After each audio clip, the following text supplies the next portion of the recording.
So, you boot up Lies of P thinking, alright, creepy puppet with a sword, how hard could it be? With Lies of P sitting in the PS Plus lineup, the big question is, should you bother downloading it? Is it just another moody, punishing Souls clone, or is there something special buried under all the rust and puppet limbs?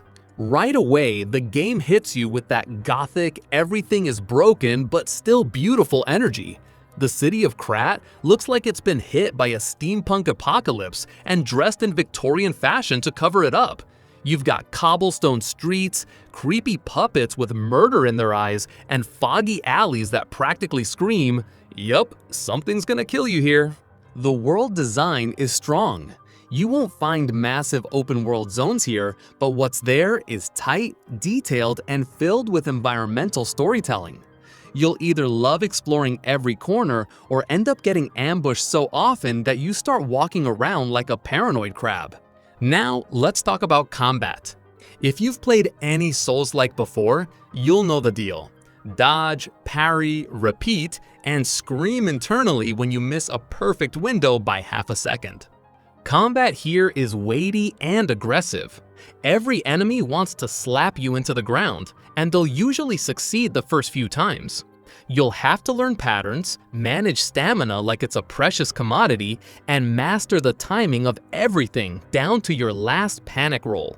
But what keeps it interesting is the weapon system. You can mix blades and handles to make your own Franken-weapon.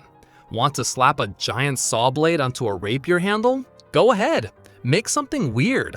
Live your puppet dreams. Still, some of the boss fights feel like they were designed during an argument. You walk in, get obliterated in 2 hits, and the boss has 5 attack phases, one of which involves them transforming into an even angrier version of themselves. You'll either call it satisfying or start punching your couch cushions. Yes, this is technically a Pinocchio story, but don't expect singing crickets and wooden boy innocence. Instead, you get a tragic, bleak reimagining where everyone's either dead, dying, or turning into some kind of bloodthirsty automaton. You play as P, a puppet who's learning how to lie. The cool part? Lying actually affects the story.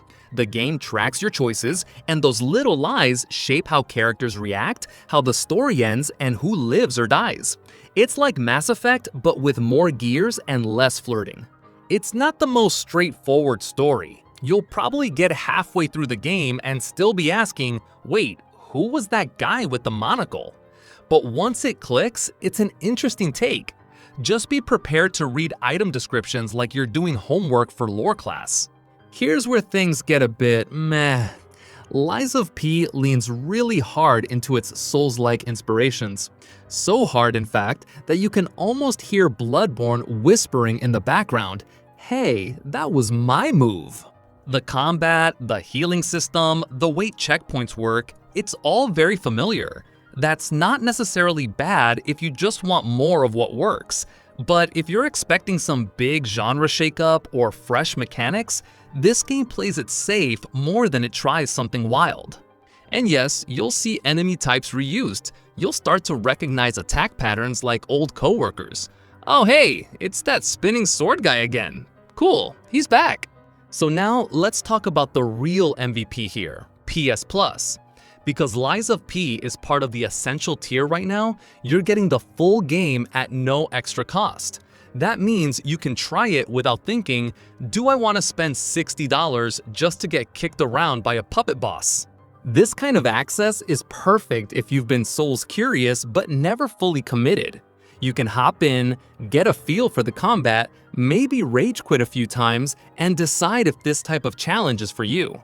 Plus, with all the post-launch updates, you're getting a more polished version than what dropped at launch.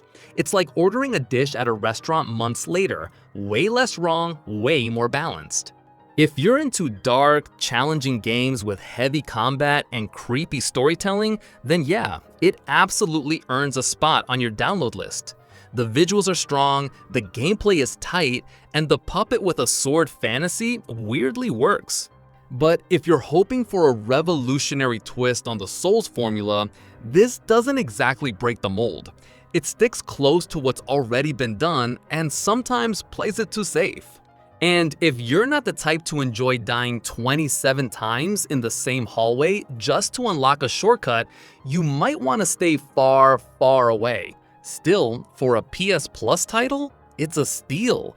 No risk, no pressure, just you, some puppets, and a whole lot of dodging. That's it. Lies of P is intense, a bit unfair at times, and absolutely not for the faint of heart. But if you're up for a tough, stylish ride and you've got PS Plus, now's the time to test your patience. Hit that like button if this helped you out, and check out the next review if you're still deciding what to play next. And hey, try not to throw your controller. Puppets are watching.